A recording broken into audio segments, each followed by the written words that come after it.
20వ అధ్యాయము 1వ వచనం నుంచి చదువుదాము. యెహోషాపాతు భయపడి యెహోవా యొద్ద విచారించుటకు మనస్సు నిలుపుకొని యూదాయంతటా ఉపవాస దినము ఆచరింపవలెనని చాటింపగా. హల్లెలూయా. యెహోషాపాతు మీదకి కొన్ని రాజ్యాలు దండెత్తి వస్తే, యుద్ధానికి వచ్చినప్పుడు ఈయనది చిన్న రాజ్యమని వారందరూ వస్తూ ఉన్నారని భయముతో ఇక్కడ చక్కగా చెబుతూ ఉన్నారు కదా. అందుకు యెహోషాపాతు భయపడి వస్తూ ఉన్న శ్రమను బట్టి భయపడి ఏం చేస్తూ ఉన్నాడు? యెహోవా యొద్ద విచారించుటకు మనస్సు నిలుపుకొని. హల్లెలూయా, హల్లెలూయా. ఈనాడు ఎంతమంది చేస్తూ ఉన్నారు అలాంటి క్రియను? ఏదైనా శ్రమ ఇబ్బంది వచ్చినప్పుడు ఖచ్చితంగా భయం మన హృదయంలో కలుగుతుంది. వేదన సమయాలలో భయము కలుగుతుంది. అప్పుడు ఏమి చేస్తాము?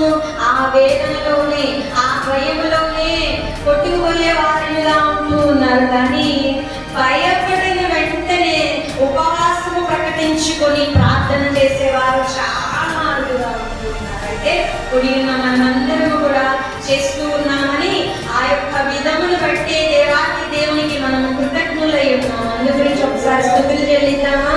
హల్లెలూయా, హల్లెలూయా.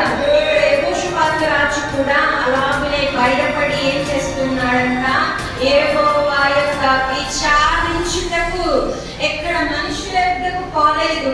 ఇదిగో నాకు శ్రమ వచ్చినది, నాకు ఈ భయం కలుగుతున్నది, ఇది అలాగున నేను చేయాలి అని ఏ మనుషుల దగ్గరికి పోలా. లేక ఇంకా వేరే ఏ శక్తి సామర్థ్యాలను చూడటలా. లేకపోతే అదిగో గొప్ప సైన్యం వచ్చేస్తున్నది కదా, యుద్ధ సామాగ్రిని సిద్ధపడతామా, మంచి మేలైన యుద్ధ సామాగ్రి వేరే దేశాలలో ఎక్కడైనా ఉన్నవా అని ఎక్కడికి పోయి వెతకట్టలా. ఒక్క యుద్ధ సామాగ్రిలన్నీ కలిగి ఉన్న యుద్ధ వీరుడైన యెహోవా నామము యొద్దకు వచ్చి విచారిస్తూ ఉన్నాడు. హల్లెలూయా. ఎక్కడ విచారించట్లా. మనకైతే ఏదైనా అవసరం వస్తే ముందుగా ఎటువైపు పోయి విచారిస్తూ ఉన్నామో మనం ఆలోచించాలి. లోకంలో నువ్వు ఎట్టిపోయినా నీకు ఏమీ దొరకదు. ఒక్క యెహోవా యొద్ద విచారిస్తే మాత్రమే నీకు సరైన సమాధానము దొరుకుతుంది. అయితే ఇక్కడ విచారించుటకు మనస్సు నిలుపుకొని యూదనంతటా ఉపవాస దినము ఆచరింపవలెనని చాటింపగా. హల్లెలూయా. ఆ యెహోవా యొక్క విచారణ చేయాలని మనస్సు నిలుపుకొని ఉపవాసం ఉండి వస్తూ ఉన్నాడు. తను మాత్రమే ఉపవాసం ఉండక ఆ యొక్క దేశ ప్రజలందరినీ కూడా ఉపవాసం ఉండాలని ఆజ్ఞ జారీ చేసి ఉన్నాడంట. ఇంకా కింద చదువుదామా? యూదావారు యెహోవా వలన సహాయమును వేడుకొనుటకై కూడుకొనిరి. హల్లెలూయా. మీరందరూ ఇప్పుడు దేనికి కూడుకొని ఉన్నారు? ఆయన యొక్క సహాయం కొరకే కదా. అలాగే యూదా ప్రజలందరూ కూడా మరి వేరే దేశం మీదకి యుద్ధానికి వచ్చేస్తూ ఉన్నదని యెహోవా కొరకు యెహోవా యొక్క కూడుకొని ఉన్నారంట. హల్లెలూయా, హల్లెలూయా. ఆయన యొక్క విచారించుటకు మనస్సు నిలుపుకొని ఉపవాసముతో కూడుకొని ఉన్నాడు. ఆయన ఒక్కడు మాత్రమే కాక అనేకమైన జనాంగమును కలుపుకొని కూడుకొని ఉంటూ ఉన్నాడు. హల్లెలూయా, హల్లెలూయా. ఒంటరి ప్రార్థన కన్నా కూడి చేసే ప్రార్థన బహు బలమై ఉన్నది. హల్లెలూయా, హల్లెలూయా. ఒంటరిగా నీవు మూలిగినప్పుడు, ఒంటరిగా నీవు ఏడ్చినప్పుడు, ప్రార్థన చేసినప్పుడు ఆయన ఖచ్చితంగా నీ ప్రార్థన ఆలకిస్తాడు. కానీ ఆయన వాక్యం ఏమి చెబుతూ ఉన్నది అంటే, ఒకరికన్నా ఎక్కువగా కూడి వారు ఇద్దరు కలిసి ఆమేన్ లేక జరుగును గాక లేక మాకు కావాలి అని కలిసి సమ్మతించినప్పుడు ఖచ్చితంగా అది ఏవో వలన దొరుకుతున్నది అంట. వాక్యం ఎన్నో సార్లు మనం విని ఉన్నాము కనుక ఇక్కడ వీరందరూ ఏం చేస్తూ ఉన్నారు? అందరూ కూడుకొని ఉన్నారంట. హల్లెలూయా. ఎవరు ఇళ్లలో వాళ్ళు చేయట్లా, ఎవరు ఉన్న చోట వాళ్ళు చేయట్లా, ఒక్కొక్కడిగా చేయట్లా. రాజుతో కలిసి అందరూ, పిల్లలేమి పెద్దలేమి అందరూ కలిసి కూర్చొని యెహోవా యొక్క విచారిస్తూ ఉన్నారంట. హల్లెలూయా, హల్లెలూయా. కూడుకొనుటలో ఉన్న ప్రత్యేకత అది. ఇక్కడ మనకి ఒక 3 విషయాలు మనం నేర్చుకున్నాం. మొదటగా విచారణ యెహోవా ఎట్లా చేసి ఉన్నాడు. రెండవదిగా ఉపవాసించి అడుగుతూ ఉన్నాడు. మూడవదిగా ఆయన ఒక్కడు మాత్రమే కాక జనములతో కూడి చేస్తూ ఉన్నాడు. హల్లెలూయా. నీకు శ్రమ వచ్చినప్పుడు, ఇబ్బంది వచ్చినప్పుడు నీవు ప్రార్థన చేయవలెను. అంత మాత్రమే కాక నీతో కలిసి ప్రార్థించటానికి అనేకులను పోగు చేసిన ఎడల ఖచ్చితంగా కార్యము జరుగును. హల్లెలూయా, హల్లెలూయా. అందుకనే సమాజముగా కూడాలి అని వాక్యం ఉన్నది. ఒంటరిగా నీవు చెయ్యని లేదు, చేయాలి. ఒంటరి ప్రార్థన, ఏకాంత ప్రార్థన చాలా అవసరమై ఉన్నది. కానీ నీకు ఏదైనా ఇబ్బంది కలిగినప్పుడు, నీకు చేతకానిది ఉన్నప్పుడు ఖచ్చితంగా నీవు కూడుకొని చేస్తే అది తప్పక జరుగుతుంది. ఎందుకంటే ఆయన వాగ్దానం చేసి ఉన్నాడు కనుక ఆయన ఇచ్చువాడై ఉన్నాడు. హల్లెలూయా. ఇంకా 6వ వచనం చూద్దాం. యెహోవా ఆకాశమందు దేవుడవై ఉన్నావు, అన్యజనుల రాజ్యములను ఏలువాడవు నీవే. నీవు బహు బలము గలవాడవు, పరాక్రమ గలవాడవు. నిన్నెదిరించుటకు ఎవరికి నీ బలము చాలదు. హల్లెలూయా, హల్లెలూయా. 3 విషయాలు చెప్పాను ఇందాక. ఏం చెప్పాను చెప్పాలి నాతో. యెహోవా యొద్ద విచారణ చేయడానికి వచ్చాడు, ఉపవాసం ఉండి వచ్చాడు, కూడుకొని వచ్చాడు. 4వది ఏం చేస్తున్నాడంటే ఆయనను గొప్ప చేస్తూ, స్తుతిస్తూ, ఘనపరుస్తూ ఉన్నాడు. హల్లెలూయా. ఏమని గొప్ప చేస్తూ ఉన్నాడు? పితరుల దేవా యెహోవా, నీవు ఆకాశమందు దేవుడవై ఉన్నావు, నీవు తప్ప దేవుడు లేడని చెబుతూ ఉన్నాడు. అన్యజనుల రాజ్యములను ఏలువాడవు నీవే, నీవే ఏలుతావయ్యా అని గొప్ప చేస్తూ ఉన్నాడు. నీవు బాహు బలము గలవాడవు, పరాక్రమ గలవాడవు. నిన్నెదిరించుటకు ఎవరికి నీ బలం. కొంతమంది ముందే నీ అవసరం ఏది ఉందో అది తెచ్చి పెట్టేసే వారిగా ఉంటారు. ప్రార్థన క్రమాన్ని మార్చుకోవాలి. అంటే ఒకవేళ పరిశుద్ధాత్మను ప్రేరేపిస్తూ చేసే ప్రార్థనలైతే, అనగా పరిశుద్ధాత్మని ప్రేరేపణ లేకుండా ప్రార్థన చేయడం అది వ్యర్థముగా ఉన్నది. కానీ కొన్ని సందర్భాల్లో మనము ఆ యొక్క అవసరతను బట్టి ముందుగా అవసరాన్ని తీసుకొచ్చే వారిగా ఉంటాము. కానీ అసలు క్రమం ఏంటి అంటే మొదటగా ఆయన్ని స్తుతిస్తూ ప్రార్థనలోనికి వెళ్ళవలసిన వారిగా ఉన్నాం. హల్లెలూయా. తరువాత ఏం చేస్తున్నాడు? యెహోషాపాతు రాజు తగ్గించుకుంటూ ఉన్నాడు. మళ్ళీ చదువుదామా. మా దేవా, నీవు వారికి తీర్పు తీర్చవా? మా మీదకి వచ్చి గొప్ప సైన్యంతో యుద్ధం చేయటకును మాకు శక్తి చాలదు. ఒక రాజు, నా శక్తి ఏమీ లేనిదయ్యా, నీవే చేయగలవయ్యా అని ఆయన ఎదుట తగ్గించుకొని ఆ వినయ మనస్కుడై బ్రతిమిలాడుకొనుచు ఉన్నాడు. హల్లెలూయా, హల్లెలూయా. ప్రార్థనకి కూర్చున్నప్పుడు ఖచ్చితంగా స్తుతిస్తూ నిన్ను నీవు తగ్గించుకొని లోబడి చేయవలసిన క్రమం ఇక్కడ మనకి తెలియపరచబడుతూ ఉన్నది. హల్లెలూయా, హల్లెలూయా, హల్లెలూయా. రాజు నా శక్తి చాలదు అని ఏమీ చేయటకును మాకు తోచదు, నీవే మా దిక్కు అని ప్రార్థన చేశాను. అయ్యా, ఇంకనైనా ఏమి చేయలేనయ్యా, నా దిక్కు నీవే అయ్యా, వేరొక ఆధారం లేదయ్యా.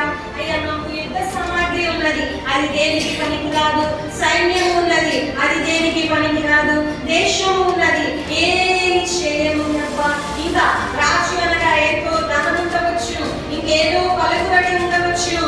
అవి ఏమి చూసుకొని వాటిని బట్టి అతిశయించగల అయ్యా, నేను శక్తిహీనుడనే.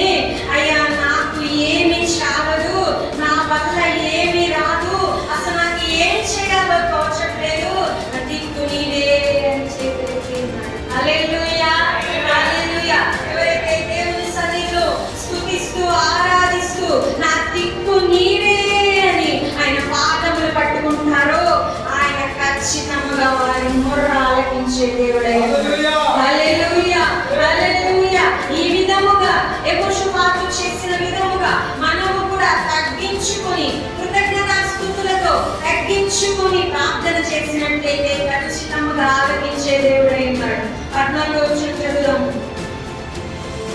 అప్పుడు మతన్యాకు పుట్టిన యెహీయేలు కుమారుడైన జకర్యా కుమారులను ఆసాపు సంతతి వాడును లేవీయులకు యహాజీయేలు సమాజంలో ఉండెను. యెహోవా ఆత్మ అతని మీదకి రాగా అతడిలాగు ప్రకటించెను. హల్లెలూయా, హల్లెలూయా. ప్రార్థన చేస్తూ ఉండగా ఈ విధమైన ప్రార్థనలు చేస్తూ ఉండగా దేవాతి దేవుడు వచ్చి ఆయన ఎదుట అనగా ఆయనే నిలబడి సమాధానం ఇవ్వటం లేదు కానీ అతను ఏర్పరచుకొనిన ఒక మనిషిలోనికి వచ్చి ఆత్మచేత ప్రేరేపితుడయి ప్రవచనాన్ని దేవుని వాక్కును ప్రకటిస్తూ ఉన్నాడు. హల్లెలూయా. ఎన్నోసార్లు మనము మొర్ర పెడుతూ ఉన్నప్పుడు, మనము ఆర్తనాదం చేస్తూ ఉన్నప్పుడు, దిక్కుతోచని స్థితిలో ఉన్నప్పుడు, శ్రమలో ఉన్నప్పుడు, భయపడినప్పుడు, యెహోవా యొద్ద విచారిస్తూ ఆయన పాదములే పట్టుకొని ఉన్నప్పుడు, ఉపవాసం నుండి ప్రార్థన చేస్తూ ఉన్నప్పుడు మనకి ఆయన స్వరము లేక ఆయన యొక్క దర్శనము లేక ఆయనే వచ్చి చెప్పాలి అని మనము ఆశించవచ్చును. కానీ కొన్నిసార్లు దేవుని చిత్తము ఎలాగో నెరవేరుతుంది అంటే ఆయన ఏర్పరచుకున్న జనములో నుంచి మాట్లాడతాడు. హల్లెలూయా, హల్లెలూయా. దైవజనులలో నుంచి మాట్లాడవచ్చు, లేక వాక్యములో నుంచి మాట్లాడవచ్చు, లేక నీకే ప్రార్థనలో స్వరము వినిపించవచ్చు, దర్శనము వినిపించవచ్చు, లేక ఏ చిన్న బిడ్డ నుంచైనా మాట్లాడవచ్చు. దేవుని వాక్కు ఎలాగైనా వచ్చి నీ ఎదుటకు చేరుతుంది. నీవు నిజముగా ప్రార్థిస్తే, నీవు మొర్ర పెడితే, చేతులెత్తి దిక్కు నీవే అని అర్థిస్తే ఆయన ఎవరినైనా నిలబెట్టుకొని నీకు వర్తమానం పంపించే దేవుడు. హల్లెలూయా, హల్లెలూయా, హల్లెలూయా. వర్తమానము ఆకాశము నుంచి పడిపోవాలి అని నీవు ఆశించవచ్చు, అయితే ఆ వచ్చే వాక్కు ఆకాశం నుంచి వచ్చినది. హల్లెలూయా. అది నీకు ఆకాశం నుంచి పడినదిగా కనిపించకపోవచ్చు. ఆయన భూమి యందు కొంతమందిని ఏర్పరచుకొని ఉండగా వారిలో నుంచి నీతో మాట్లాడుతూ ఉంటాడు. వారిని వాడుకుంటూ, ఏర్పరచుకొనిన జనమును వాడుకుంటూ వారిలో నుంచి నీతో మాట్లాడే దేవుడుగా ఉన్నాడు. హల్లెలూయా, హల్లెలూయా. అక్కడ మాట్లాడుతూ ఉన్నాడు. యెహోవా ఆత్మ అతని మీదకి రాగా అతడి ఇలాగు ప్రకటించెను.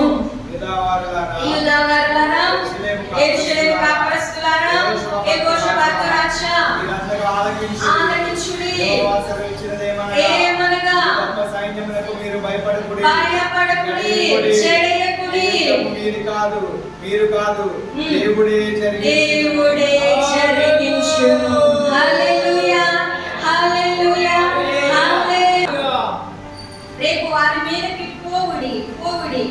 వారు జీచు అను ఎక్కుడు మార్గంలో వచ్చేది. కింద వచ్చినారని మనం చూస్తూ ఉంటే యుద్ధము మీరు ఎలాగూ చేయాలి అని ఏమి చెప్పలేదు, కానీ మీరు వెళ్ళి ఊరకనే ఉండండి, నేను కార్యాలు చేస్తాను అనే ఒక మాటలను నిలవబడి చూడండి, నేనే చేస్తాను అని ఇక్కడ దేవుడు మాట్లాడుతూ ఉన్నట్లుగా మనం చూస్తాము. కింద వచ్చిన చూద్దాం, 17 ఆఖరులో చూద్దాం. యెహోవా మీతో కూడా ఉండును. యెహోవా ఏమంట? వారితో కూడా ఉండునంట. 18లో వచ్చిన చదువుదాం. అప్పుడు యెహోషాపాతు సాష్టాంగ నమస్కారం చేసెను. యూదా వారు యెరూషలేము కాపరస్తులను యెహోవా సన్నిధిని సాగిలపడి నమస్కరించి. ఎప్పుడైతే దేవుడు ఏర్పరచుకున్న ఆ యొక్క ప్రవక్తలో నుంచి దేవుని వాక్కు ప్రకటించే, ఆత్మపూర్ణుడై ప్రకటించే ఆ యొక్క మనిషిలో నుంచి దేవుని మాట వచ్చినదో వెంటనే యెహోషాపాతు విశ్వసించి నమ్మి సాష్టాంగపడుతూ ఉన్నాడు. హల్లెలూయా. కొంతమంది దేవుని వాక్కు చెప్తూ ఉన్నా తీసుకోలేని స్థితిలో ఉంటారు.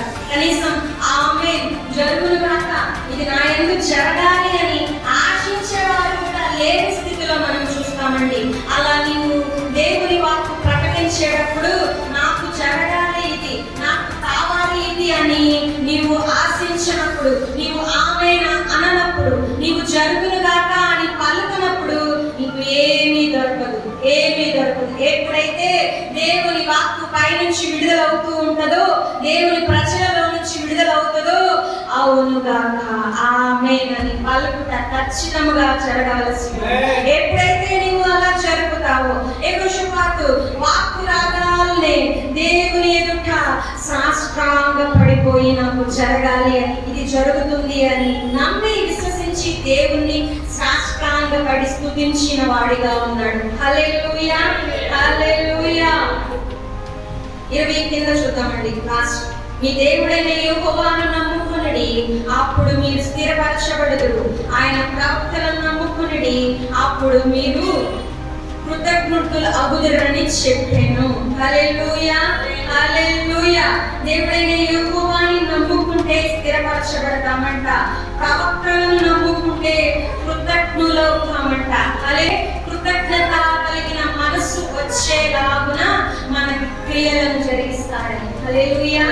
ప్రవక్త పలుకుచు ఉన్న మాటను విని అవునుగాక ఇది నాకు అవ్వాలి అని మనం ఎప్పుడు స్వీకరిస్తామో అప్పుడు వెంటనే అది నీ యందు జరిగి కృతజ్ఞతలు తెలిపే విధముగా కార్యాలు నీ ఎదుట జరపబడతాయి. హల్లెలూయా హల్లెలూయా. ఎంతో మంది కార్యాలను పలుకుచున్న, అద్భుతములను పలుకుచున్న తీసుకోలేని స్థితిలో, ఆమేన్ అనే స్థితిలో లేకుండా ఉంటూ ఉన్నారు. నువ్వు ఎప్పుడైతే స్వీకరిస్తావో అవునుగాక అని ఆశపడతావో ఖచ్చితంగా నీకు జరిగి నీవు అంత ద్వారా కృతజ్ఞుడు అయిపోతావు. హల్లెలూయా. 21వ వచనం చూద్దాం. అతడు జనులను హెచ్చరిక చేసిన తర్వాత యెహోవాను స్తుతించుటకు గాయకులను ఏర్పరచి వారు పరిశుద్ధ అలంకారములు ధరించి సైన్యము ముందర నడుచుచు యెహోవా కృప నిరంతరముండును ఆయనను స్తుతించుడి అని స్తోత్రము చేయుటకు వారిని నియమించెను. పైన దేవుని వాక్కు ఆ యొక్క ఆత్మ చేత అతడు మాట్లాడిన తరువాత ఎలాగున యుద్ధము చేయాలి అనే విషయాలేమి రాయబడాల. మీరు ఓర్తనే నిలబడి ఉండండి, నేనే యుద్ధం జరిగిస్తాను అని దేవుడు చెబుతూ ఉన్నాడు. అయితే యెహోషాపాతు రాజు ఏం చేస్తూ ఉన్నాడంట? స్తుతించడానికి నిలబడుతూ ఉన్నాడు, జనములను నిలబెడుతూ ఉన్నాడు. జనులను హెచ్చరిక చేసిన తరువాత యెహోవాను స్తుతించుటకు గాయకులను ఏర్పరిచి వారు పరిశుద్ధ అలంకారములు ధరించి సైన్యము ముందర నడుచుచు యెహోవా కృప నిరంతరముండును అని ఆయనను స్తుతించుడి అని స్తోత్రము చేయుటకు వారిని నియమించెను. వారు పాడుటకును స్తుతించుటకును మొదలు పెట్టగా యెహోవా యూదా వారి మీదకి వచ్చిన అమ్మోనీయుల మీదను, మోయాబీల మీదను, శేయీరు మన్యవాసుల మీదను మాటుగాండ్రను పెట్టును గనుక వారు హతులైరి. హల్లెలూయా. స్తుతిస్తూ ఉండగా యుద్ధంలో అంట గాయకులను పెట్టి ఉన్నాడంట, స్తుతించే జనమును పెట్టి ఉన్నాడంట. మామూలుగా ఏ రాజునైనా యుద్ధ ప్రావీణ్యులని చక్కగా మెలకువలు తెలిసిన వాళ్ళని పెడతాడు. అయితే మన యెహోషాపాతు రాజు ఏం చేస్తూ ఉన్నాడు అంటే స్తుతించడానికి గాయకులను పెట్టి ఉన్నాడంట. హల్లెలూయా హల్లెలూయా హల్లెలూయా. మేలైనది శ్రేష్టమైనది చేయవలసినది చేస్తూ ఉన్నాడు. పాడడానికి గాయకులు ఏర్పరిచి యుద్ధంలో వారు పరిశుద్ధ అలంకారములు ధరించుకొని వారు పాడుచు ఆ యొక్క సైన్యము ముందు నడుస్తూ ఉన్నారంట. యుద్ధముకు ముందుగా స్తుతి పోతూ ఉన్నది, యుద్ధముకు ముందుగా ఆరాధన పోతూ ఉన్నది, యుద్ధము ముందుగా గాయకులు పాటలు పాడుచు హృదయ పూర్తిగా ధ్వనులను చేస్తూ ఉంటే అప్పుడు యుద్ధ సైన్యం వెనకాల వస్తున్నది. హల్లెలూయా. ఎప్పుడైతే నీవు స్తుతిస్తూ ఉంటావో, ఆరాధిస్తూ ఉంటావో, నీ సమస్యకు ముందుగా స్తుతి ఆరాధన వెళుతూ ఉంటుందో ఓరకనే నిల్చొని చూడు, సమస్యలన్నీ కూడా తీరిపోతాయి. హల్లెలూయా హల్లెలూయా. మనం అందుకనే నెలలో మొదటి దినములు 1, 2, 3 తారీఖులు స్తుతి ఉపవాస స్తుతి ఆరాధన దినములుగా ప్రకటించుకొని చేస్తూ ఉన్నాం. ముందుగా నెల ముందుగా స్తుతి ఆరాధనలు వెళ్ళాలని ఆశించి చేస్తూ ఉన్నాం. అయితే ముందుగా స్తుతి పోయిన వాడికి ఓటమే ఉండదు. హల్లెలూయా హల్లెలూయా. ముందుగా ఆరాధించిన వాడు అలసిపోయి తిరిగి వచ్చిన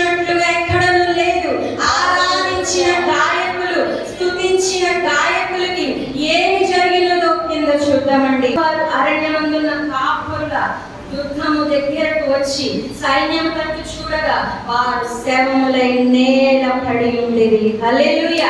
వారు ఎక్కడ యుద్ధం చేయగా వారికి వారే చనిపోతూ ఉన్నారు. వారు చూడగానే శవములై తేలి ఉన్నారు. కింద చదువుదామా? యెహోషాపాతును అతని జనులను వారి వస్తువులను దోచుకొనుటకు దగ్గరకు రాగా ఆ శవముల యొక్క విస్తారమైన ధనమును ప్రశస్తమైన నగలను కనబడేను. వారు తమకిష్టమైనంత మట్టుకును తీసుకొని తాము కొనిపోగలిగినంత కంటే ఎక్కువగా ఒలుచుకొనిరి. హల్లెలూయా. పల్లసము అతి విస్తారమైనందున దానిని కూర్చుకొనుటకు 3 దినములు పట్టి ఉన్నదంట.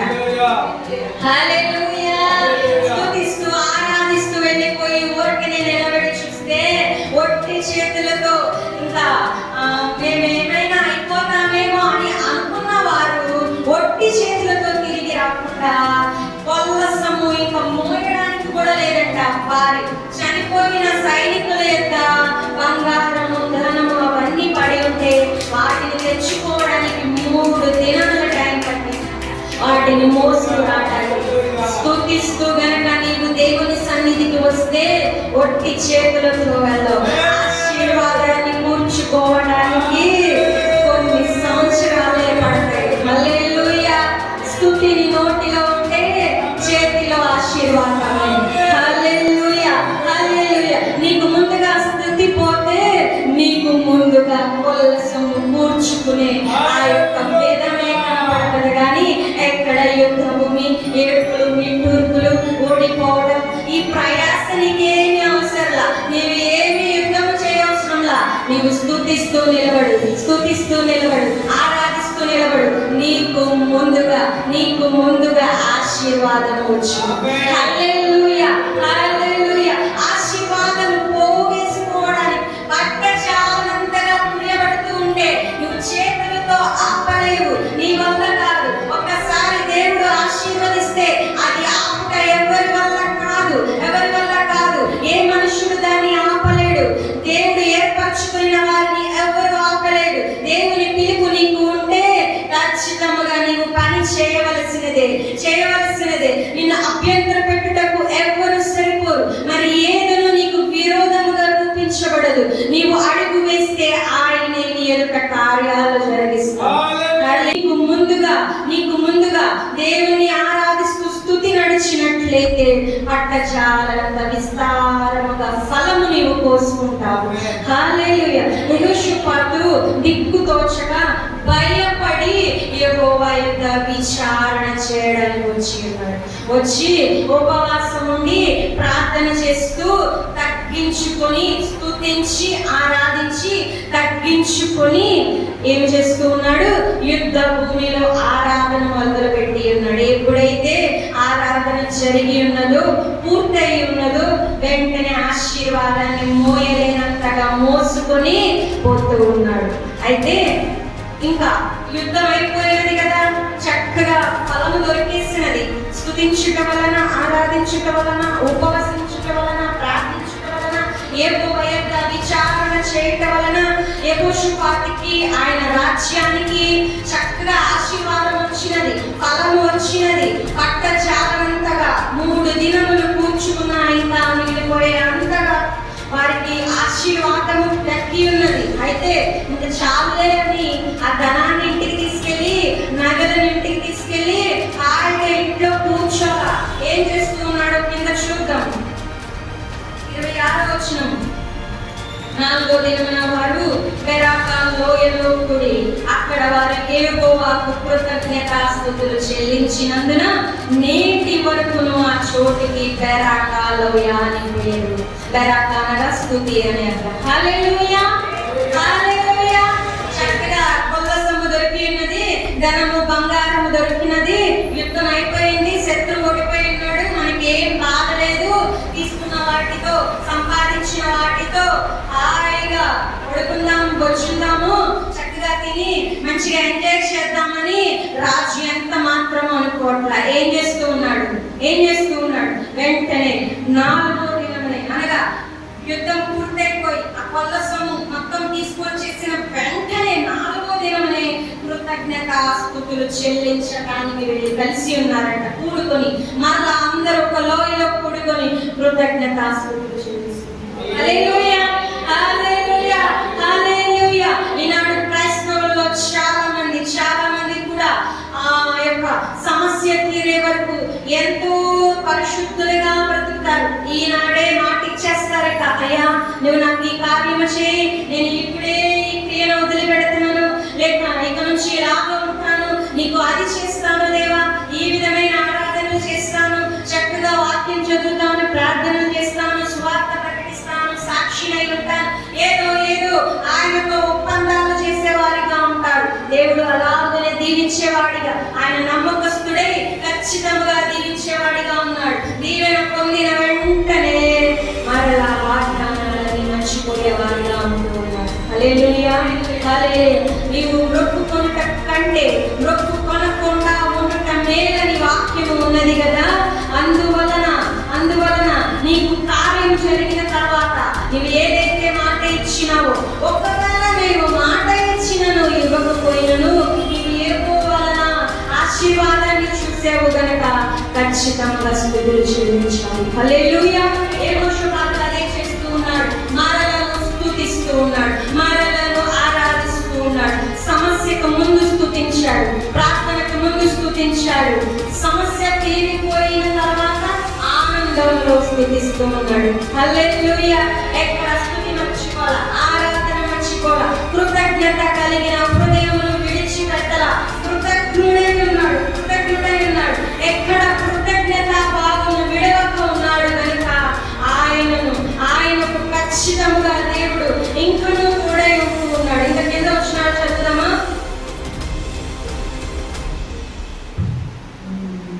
28వ వచనం చూద్దామండి. వారు యెరూషలేములోనున్న యెహోవా మందిరమునకు సర్వమండలములను సితారాలను వాయించుచు బూరలు ఊదుచు వచ్చిరి. ఇంకా అందరూ కూడుకొని లోయలో ఒక చోట ఒక ప్రదేశంలో కూడుకొని స్తుతించడమే కాకుండా అంట బూరలతో సితారాలతో వాయిద్యాలతో ఆలయంలో దేవుని సన్నిధి. హల్లెలూయా, హల్లెలూయా. కృతజ్ఞత చెల్లించడం మాత్రమే కాదు, ఆయన సన్నిధిలోకి వచ్చి మరలను ఆర్భాటముగా స్తుతిస్తూ ఉన్నారు. కీర్తనలు 46వ అధ్యాయం 1వ వచనం చదువుదామా. దేవుడు మనకు ఆశ్రయమును దుర్గమునై ఉన్నాడు, ఆపత్కాలంలో ఆయన నమ్ముకొనదగిన సహాయకుడు కావున భూమి మార్పు నొందినను, నడి సముద్రములలో పర్వతములు మునిగినను, వాటి జలములు ఘోషించుచు నురగను కట్టినను, ఆ పొంగునకు పర్వతములు కదిలినను, మనం భయపడము. హల్లెలూయా. అలాగున యెహోషువాకుకి జరిగిన భయపడకుండా చేసి ఉన్నాడు. ఇంకా ఏం చేసి ఉన్నాడు? 1వ దశలోనికి రాసిన పత్రిక 5వ అధ్యాయం 16వ వచనం చూద్దామండి. ఏం చేసి ఉన్నాడు? స్తుతిస్తూ ఆరాధిస్తూ, శ్రమ వచ్చినప్పుడు కూడా, ఏమి తోచుబడి కానప్పుడు కూడా ఉపవాసిస్తూ ఆరాధిస్తూ స్తుతిస్తూ ఉండేవాడిగా ఉన్నాడు. ఇంకా సంతోషం కలిగినా కూడా స్తుతించి ఆరాధించేవాడిగా ఉన్నాడు. చదువుదాం ఒకసారి. 1వ దశలోనికి రాసిన పత్రిక 5వ అధ్యాయం 16వ వచనం. ఎల్లప్పుడూ సంతోషముగా ఉండుడి, ఎడతెగక ప్రార్థన చేయుడి, ప్రతి విషయమునందు కృతజ్ఞతాస్తుతులు చెల్లించుడి, ఇలాగు చేయుట యేసుక్రీస్తునందు మీ విషయంలో దేవుని చిత్తము. పౌలు గారు దెస్సలోనిక సంఘమునకు ఏమి రాస్తూ ఉన్నారు?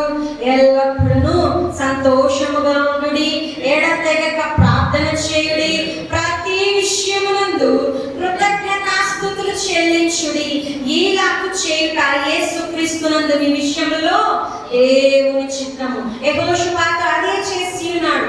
ప్రతి విషయంలో ఏమి తోచుబాటు కాని భయపడిన వేళ కూడా స్తుతించి ప్రార్థించి ఉన్నాడు. ఇంకా సంపద వచ్చి జయమును పొందుకొని ఆనందములో ఉన్నప్పుడు కూడా స్తుతిస్తూ ఉన్నాడు. హల్లెలూయా. అదే చెప్తూ ఉన్నాడు. ఏమని చెప్తూ ఉన్నారు? మళ్ళీ ఒకసారి చదువుదాం. ప్రతి విషయమునందు కృతజ్ఞతాస్తుతులు చెల్లించుడి, ఈలాగు చేయుట యేసు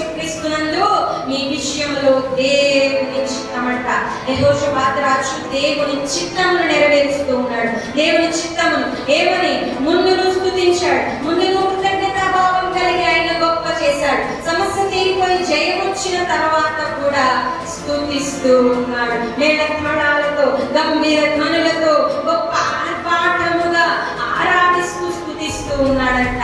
యుద్ధ భూమి నందు స్తుతిస్తూ ఉన్నాడు. ఎక్కడ ఉన్నా ఆరాధిస్తూ స్తుతిస్తూ కృతజ్ఞతా భావం కలిగి ఉన్నాడు గనుక గొప్పగా దీవించబడి ఉన్నాడు. హల్లెలూయా, హల్లెలూయా. మనము కూడా మన పరిస్థితి ఎలా ఉండని, ఏది ఏమైపోను, ఎలా ఉన్నా సరే నీవు స్తుతించుటకు ముందుకు వస్తే నీ కార్యములన్నీ ఆయనే చేస్తాడు. హల్లెలూయా. యుద్ధము నీవు చేయవసరలా, నీవు ఊరికనే నిలబడి స్తుతిస్తూ ఉండు. యుద్ధం ఆయనే చేయు, ఆయనే చేయు. సమస్య తీరిపోయిన తర్వాత స్తుతించు, ఆరాధించు, మరల కృతజ్ఞతా భావం కలిగి స్తుతించు. మరి ఎన్నడూ నీకు సమస్య రాకుండా ఆ స్తుతి కాపాడుతుంది. హల్లెలూయా. ఒకవేళ వచ్చినను ఆల్రెడీ స్తుతి నీ ముందు నడిచినది కదా, ముందుగా స్తుతి పోతే ఏమవుతుంది? ఆశీర్వాదమే. ముందు స్తుతి పోతే వెనక మొత్తం ఆశీర్వాదం. కొల్ల సొమ్ము కూర్చుకోవడానికి 3 దినాలు పట్టజాలంటారు. విస్తారమైన ఆశీర్వాదం. నీకు ముందుగా స్తుతి నడిస్తే, ఆరాధన నడిస్తే, గాన ప్రతిగానాలు నడిస్తే, వాయిద్యాలు నడిస్తే, తంబుర సితారాలు నడిస్తే నీకు ఏ మాత్రం ఓటమి ఉండదు. నువ్వు ఓడిపోయి ఉండవు. నీవు ఊరికనే ఖాళీ చేతులతో ఉండవు. నీ చేతులు నింపబడి ఉంటవి. హల్లెలూయా. ప్రతి విషయంలో ఇలాగున కృతజ్ఞతా భావం కలిగి ఉండుట దేవుని చిత్తమై ఉన్నదని, దేవుని చిత్తమై ఉన్నదని పౌలు గారు చెబుతూ ఉన్నారు. ఆయన చిత్తము, ఆయన ఆజ్ఞ చేసిన వాడు ఏమవుతాడు? ఫస్ట్ లో చెప్పి ఉన్నాం. ఆయన చిత్తము, ఆయన ఆజ్ఞ చేసిన వాడు దేవుని స్నేహితుడు అవుతాడు. హల్లెలూయా. పురుషులు వినగల, స్త్రీలే వింటూ ఉన్నారు. దేవుని ఆజ్ఞ, దేవుని చిత్తము నెరవేర్చిన వాడు స్నేహితుడుగా పిలువబడతాడు. హల్లెలూయా. మరి ఈ రోజు మనం తెలుసుకున్న పాఠం ఏంటి అంటే, దేవుడు మనతో మాట్లాడిన మాట ఏంటి అంటే, కృతజ్ఞతాస్తుతులు చెల్లించుట దేవుని చిత్తం అంట. హల్లెలూయా. అలా మనం స్తుతి చెల్లించేవాడివైతే, దేవుని చిత్తము నెరవేర్చేవాడివైతే నీవే స్నేహితుడవు. హల్లెలూయా.